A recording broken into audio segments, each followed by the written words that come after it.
I can tell it from my own perspective.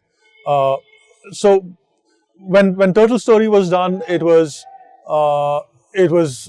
as I said, it was linear and disconnected in the sense that I was like, okay, there's a science story there, and someone said, children should know about this, and so, write the story to tell the science very explicitly.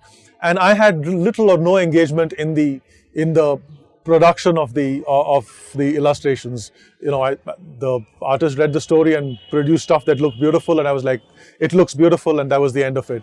By the time, in the construction of current conservation, there's a much deeper engagement with the production of that piece itself, in the sense that the editors will talk to the artists, and the artists will produce a bunch of different concept sketches, and then we sort of choose from that and try and figure out which one works best and in which form it would best communicate the story. We're going one step further now. One of the things that we want to start doing this year is get the artist and the scientist in the room together before the article is written, so that the production of the piece as a whole starts at both ends simultaneously, and they work their way towards producing the final product, right? So that's a progression, and I guess it's a progression that we're trying to encourage. We would like to encourage both communities to make. You're absolutely right that there are many other scientists such as myself who've said, "Oh, I'd like to write a story for children," but most people are stuck in that first stage of development, which is like you write something to communicate a point, give it to somebody, they illustrate it, and that it ends there. The engagement doesn't go further. And I guess I discovered that much more comes out of when you actually collaborate in the true sense of the word collaborate, and I think that's where we're trying to bring more people on board. Yeah, in fact, I would apart from Meera saying, why don't you write a murder mystery for children? The other thing that inspired Laurie was the artist Prabha Malia showing me some of the illustrations that she had done for the Wildings, which is another. It's the two books about cats. 100 Names of Darkness and the Wildings. It's beautiful illustrations, and she showed me the illustrations that she'd done for that.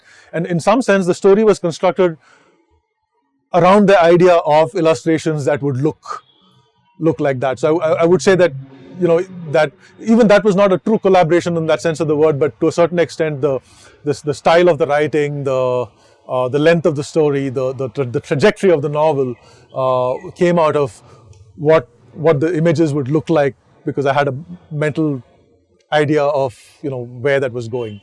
So yeah. Sure. I mean, we've had researchers talk to us before as well. And they've, all their lives are spent doing the research, but then maybe not going or actively wanting to create awareness around it. That's a different ballgame altogether, right? I mean, so have you worked with other researchers as well, research material and create that as well in your magazine?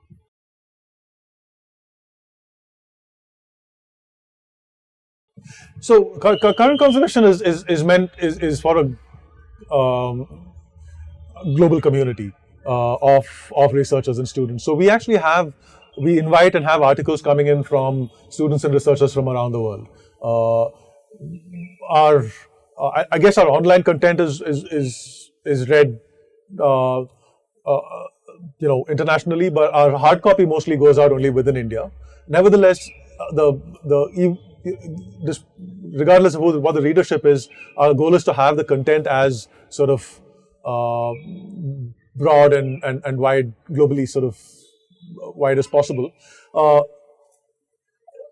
I think the magazine works at two levels. One, it's both for the people that read it as well as for the people that write for it. So we have a two sort of bi-directional goal. I mean, we're trying to bring these scientists and researchers and so on. We want to make them think more about communicating to wider audiences. So one of the things we do is called research in translation, which is basically simple summaries of scientific papers.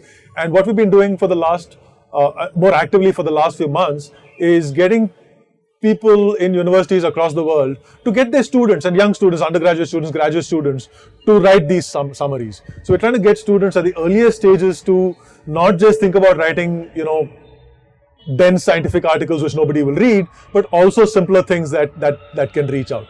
And if we're successful in that, that's really that's one of the things I'm excited about, because then I think we're making an impact on making young, scientists in training think at a very early stage about how do I talk to the world.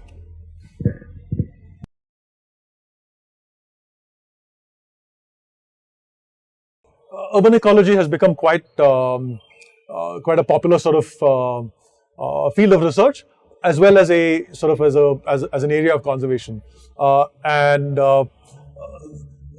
As environmental protection became popular in the 20th century, people thought about environment, nature, wildlife as being things out there, outside, where there are no people. The idea of wilderness comes from, in fact, an American notion of the wild. So pristine wildernesses are even today what many conservationists believe is required. However, in the last 2 or 3 decades, there's also been a move towards integrating more closely people and conservation, both people sort of living in rural or forest areas, but also the fact that the majority of the world's population lives in cities today, right? So if you want to build up a conservation ethic, you have to start with this really large body of people who are in some ways the most disconnected from nature. We've all heard stories of children growing up thinking that milk comes from cartons and so on. I mean, it's a fact. I mean, that the people with the most power and the most money are the most disconnected from nature. And so there's the idea of urban ecology, I think, has 2 goals. One is that these vast urban spaces that are also increasing across the world need to reconcile those spaces with both human use as well as with biodiversity conservation, right? And secondly, that also then makes nature accessible to this community, which hopefully builds greater sensitivity. So there are people in Bangalore that have been working on Bangalore's urban ecology at A3, which is the Ashoka Trust for Research in Ecology and Environment, at the Azim Premji University, and various other. There's lots of citizens groups for lakes in Bangalore now. So there's actually a lot of a lot more attention to urban ecology than there was even 10 years ago.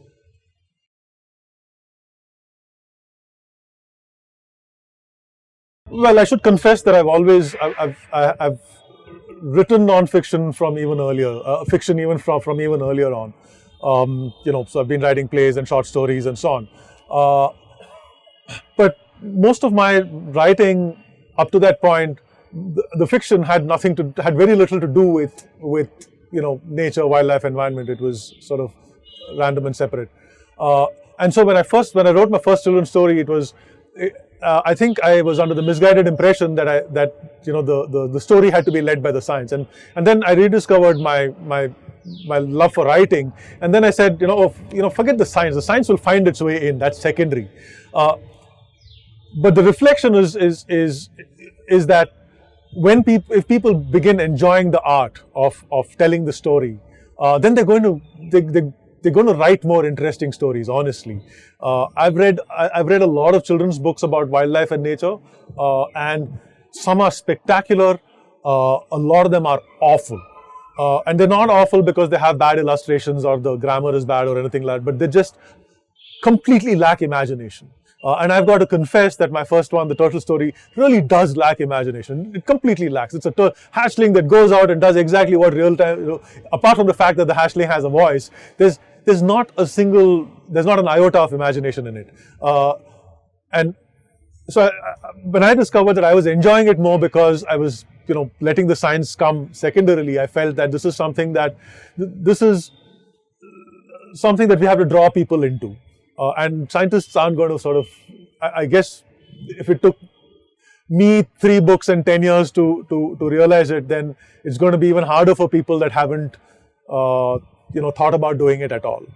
And so, again, CC is one step where we want to draw people into it. and some people will need to be, quote unquote trained. Today there are short courses on science writing for the public. The National Center for Biological Sciences runs a 2-week course every July on popular science writing, and a very accomplished science writer called Anil Ananthaswamy runs that workshop.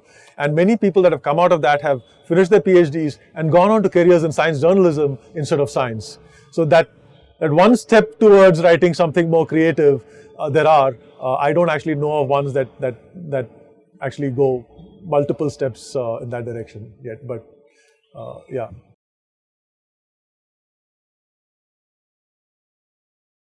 We're very broad within the sort of so conservation is fortunately for us a multidisciplinary field.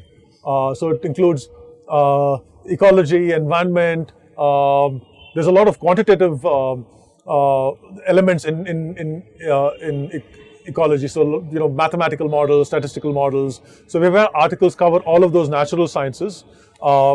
It could cover environmental chemistry. We've had articles on biomechanics, which is physics, and then we've had articles on social sciences. So anthropology, sociology, environmental history, all of those disciplines. So we're able to cover a fair swath of the natural and social sciences just through the conservation lens. I'll confess that as of now we are ecology and environmental social sciences do dominate our content. But we do have the opportunity to, pretty much cover, all of the sciences through that conservation lens. Yes. So what you're doing is really great, engaging with kids' minds. But like you said, a lot of kids now think that they become sort of cartoons and just get prized for like so this is really great. But the people who have the money, like the parents, and let's say are very politicians who actually make the decisions. Do you have any thoughts on how to engage people? Like you must have heard this proposed waving front to cool, which is going to just decimate the natural area. So do you have any thoughts on how we can engage with those people?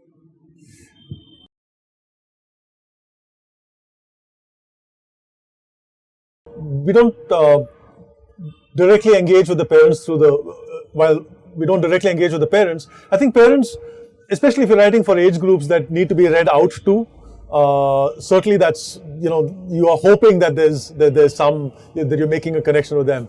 Also, this is a long-term game.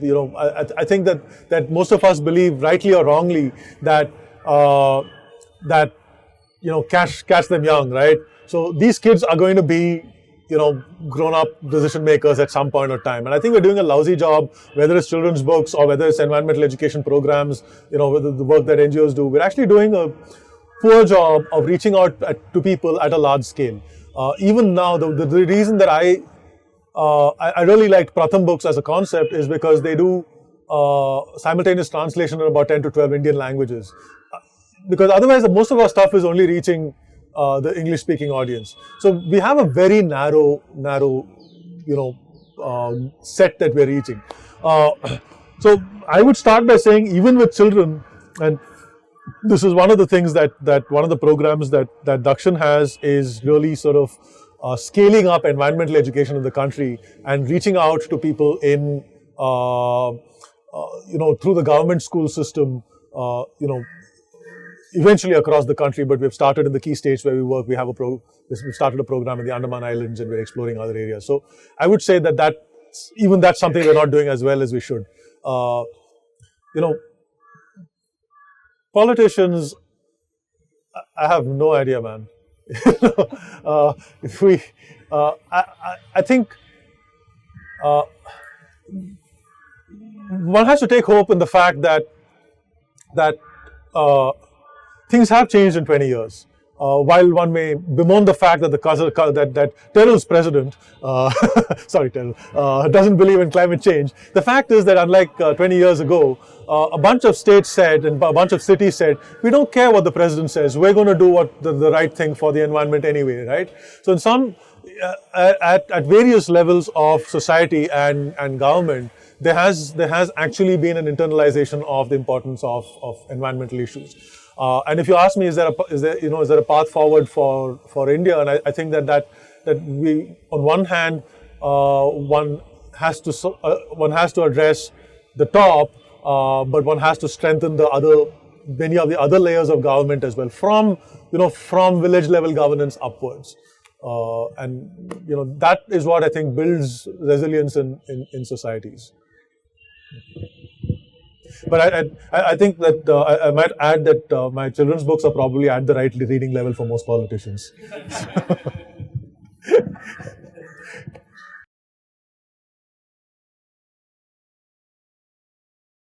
So don't be offended at my response. I don't know where you work, but environmental non-governmental organizations, if you ask them privately, hate being asked about impact. There's one word that NGOs loathe, it's the word impact. And this is because one's forced to measure them in completely inane ways at considerable cost by all kinds of donors. So it's every time somebody gives you a pot of money for something, they want you to tell you what the impact is.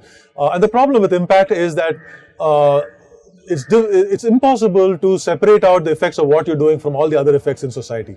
Everybody measures impact because you have to, otherwise you're not going to get your next grant.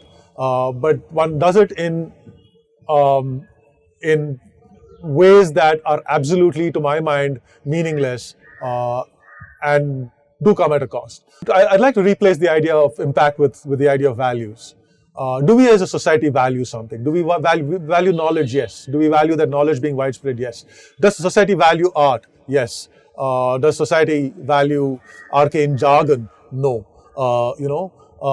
So I would, the principle of the premise of current conservation is simply that